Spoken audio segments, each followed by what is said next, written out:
So, Najd's KOF 15 trailer was released recently. If you're curious about my thoughts in more detail, I uploaded my usual reaction and analysis video, so go check that out before you watch this video. Or perhaps you'll settle for a TLDR version of that video, which, simply put, I loved what I saw. As many of you know, this is the character that I was the most hyped for in this season. I've been a fan ever since her debut in KOF 14. I love the mixture of traditional and dark fantasy elements in her design. I always had fun playing her, and it was insane how much of a wrecking machine she was in 14. Drop kicks, command grabs, and counters? Yeah, this character's dope, man. The counters are now seemingly gone in 15, but now she has a new mechanic built around a new special move. Said special move builds stacks or charges or whatever you prefer to call them, which enhance the strength of her dropkick. If that is indeed the case, then I am 100% in support of this change and prefer it over the manner in which enhancing the dropkicks worked in KOF 14. So yeah, I cannot wait for Najd in KOF 15. With that said, you're probably looking at the title of this video and wondering, already? What's the problem? How can you have an issue when she's not even out yet? Can't you just wait until the character comes out first? The problem I have with Najd coming to KOF 15 is the fact that it's just Najd. Like, having Season 2 be a bunch of singles was rather odd, seeing the entirety of the previous season DLC was teams, with the exception of Rugal. Not saying it's entirely bad or entirely good, just odd. Now you're probably wondering, what do you mean it's just Najd? I would have rather have Najd return to KOF with a team. As I say that, I'm fairly confident most of you watching are asking the obvious million-dollar question. A team with who exactly? Though she did make her debut in KOF 14, SNK didn't really allow her to establish an actual place in the KOF universe in terms of the lore. She had no special intros, nor an arcade ending where we could see her develop something like a relationship or a rivalry with other characters. To be fair, other DLCs didn't have an arcade ending either. Sure, you can get an idea of her attitude towards other characters by ways of special win quotes, but we didn't really get an idea of how other characters felt about her. Thankfully, in Najd's trailer, we saw her interact with the likes of Elizabeth, Kukuri, and Kim. During her exchange with Kukuri, we found out that she actually had crossed paths with Dolores. I feel like Kim was a solid choice for a rival for Najd, given their conflicting views and approaches to justice. Plus, seeing that Kim's got his boys Chang and Choi back from Xanadu, it seems like that storyline's closed and now he can move on to something a little different. I think Kim could definitely help establish and elevate Najd in the story. However, Kim himself is also a single entry, and I think even doing an odd couple team up between him and Najd may have been a bit weird. So back to the big question at hand, who could Najd team up with? Well, I have a pretty crazy idea. Do you recognize any of these characters? For those of you who do not, these are some of the other winning characters that came from the contest that Najd won. This competition spawned some really cool and creative designs. Imagine Najd returned to KOF 15 and was accompanied by some of these characters. Before I proceed, I want to point out that I am not fluent in Arabic, and finding information on these characters was tough, seeing that translators tend to spit out incredibly rough translations. So forgive me if I get some details mixed up or wrong. I apologize in advance, and you are more than welcome to correct me. With that being said, let's take a look at these characters. This character was the winner for Best Weapon. The weapon in question is a shamag, which is a traditional headdress worn by Middle Eastern men. The headcloth provides protection from heat and sand, which are prevalent in arid areas. Apparently, you can also utilize the shamag as an impromptu weapon in real life as well, albeit without a blade. The shamag in question here does utilize a blade. The images here seem to suggest this character would have something of a long and maybe mid-range fighting style. Given the shamag's protective usage that we went over earlier, I speculate this image here is more of a shielding technique rather than an attack. While I'm sure some people will dismiss this character and say he's too similar to Whip, I think he has a pretty cool look and weapon. Plus, I'm sure SNK could find ways to tweak him and make him unique. Perhaps if the one technique I mentioned is a shielding technique, he could get a special buff on the shamag upon successfully parrying or absorbing moves. The next is this character who won for Best Creative Design. Obviously, the most standout detail is the giant hourglass attached to his back. While it may not seem like the most special detail at first glance, the Shamag and his goggles further hint at what he's about. His headgear here is meant to protect him from his own power, sand manipulation. More specifically, he can craft weapons from sand, which explains the sand-shrouded sword and shield. That was very tricky to say. Also, he does utilize the sands for time, and from what I could tell, he would have a super move that involved him stopping time. Surprise, surprise.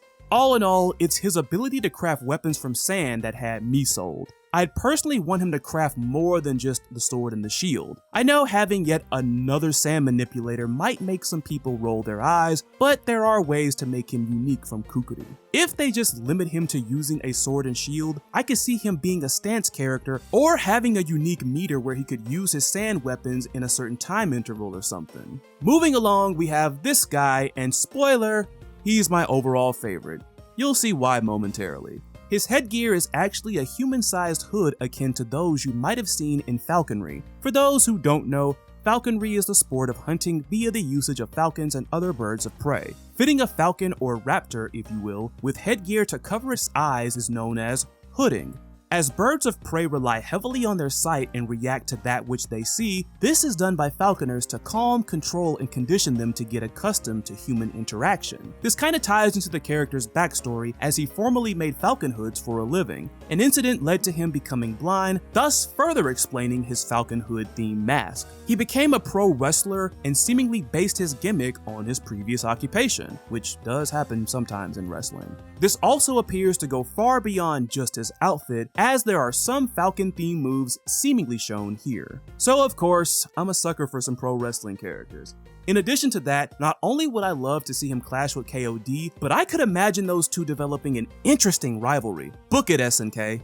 Let's take a bit of a break from the super intricate serious designs to look at one rather lighthearted one. This character won the award for Best Comedic Character, and all I could garner from researching this is that he has a palm tree on his head. Yeah, the sketch makes it pretty difficult to make out what's going on here, but I'm sure this other section involves the tree growing bigger and knocking the opponent out somehow. I've got nothing.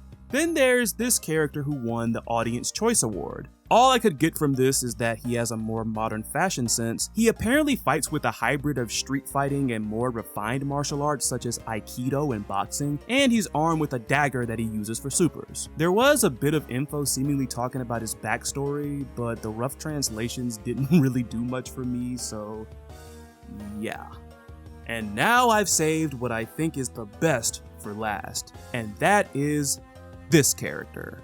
The winner of the Best Fighting Move category. This guy is a black oil magician. That in and of itself already sounds badass. As you can see, he dons a bandolier of jars containing said oil, and you can see his fingertips coated and dripping with it as well. He would ignite his oil-coated fingers with the ring on his middle finger. Can already tell what type of taunt some people are imagining him having. He seems like he'd be wickedly fast and do a lot of claw-like attacks, and maybe have a teleport. I could see him having a special move to trigger the fire around his hands and probably being a chip damage machine while in this mode. This is yet another character whose backstory does play into one of their core special powers, as he was formerly a petroleum engineer. He would also face a pretty gripping and haunting tragedy, as a great fire would claim the lives of his close friends and his father. This occurrence would mentally shatter him, causing him to become an apathetic pyromaniac. So yeah, that character design contest by SNK and Manga Productions produced some pretty neat character ideas, not just limited to Najd. I really wish SNK could have brought her back and had her leading her own team. If it were up to me, one of her partners would be the Falcon-themed wrestler. Again, I think he would make a great rival for KOD. I don't see SNK bringing back Nelson anytime soon. With the very person who drove KOD mad to the point of turning heel nowhere in sight, and seeing that he's basically not doing anything notable with the GAW team, why not give him a rival? It's not just the fact they are both wrestlers, but the Falcon-themed wrestler indirectly has things that would definitely draw the ire of KOD. His very persona, being a wrestler with the persona of a bird, would definitely cause KOD to have flashbacks of his former gimmick, which always brings him anguish. Also, our Falcon-themed wrestler here is apparently very popular with the kids, something else that used to be the case for KOD in his T-Zoc days. There are just so many layers of the story to play off of that would make for a pretty good rivalry, or as we call them in wrestling, angles.